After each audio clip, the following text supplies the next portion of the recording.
Oh, good morning. Dito ako sa munting garden. Ayan, kamatis.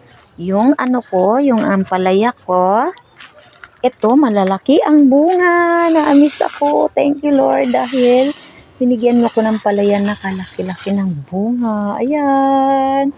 Ayan ang bunga ng ampalaya ko. Meron pa siya. Oh, ito. Liit pa. Itim, medyo malaki na. Oh, medyo malaki na siya. Gibalot ko ng plastic kasi yung isa dito, kinagat ng ano, nagkauod. Oh, ito pa, meron pa. Ito. Oh, meron pa siya. Ayan. Tapos may another na naman. Ayan. Thank you, Lord. Tuwang-tuwa ako, guys. Mga kapalangga, tuwang-tuwa ako kasi mahilig ako sa magtanim ng mga bulaklak, mga gulay. Ayan, magbulaklak na ang talong ko sa munting garden. Ito, may bulaklak na. Ayan, may bunga na pala siya. La la la la, thank you. Ayan ang bunga. Ayan, nagbulaklak na ang aking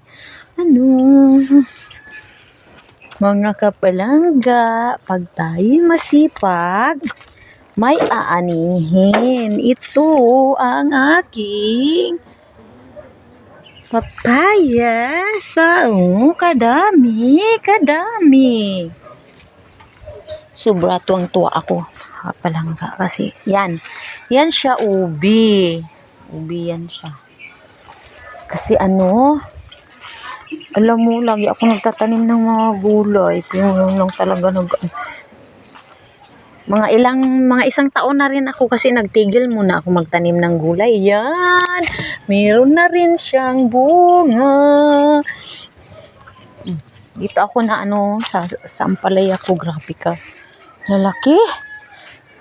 Ay, Diyos ko, hinihingal ako. Nakita ko yung tanim ko. Na siya. May aanihin ako. Basta tayo masipag magtanim. Kahit ano-ano. Doon sa bulaklak ko, marami na rin akong aanihin sa November. Kasi magtinda ako ng bulaklak. Magtinda ng bulaklak doon sa city. Para magkapera. Pag tayo masipag, may aanihin tayo. Oh, ayan. Pag masipag tayo, may aanihin. May nyog pa kami dyan. May okra ako. Yung okra ko yan. Kunti lang ito kasi gusto ko makita yung mga maraming mga Yan lang ang ko. Thank you very much. Like and share and follow. Maraming salamat sa mga followers ko. Thank you. God bless us all.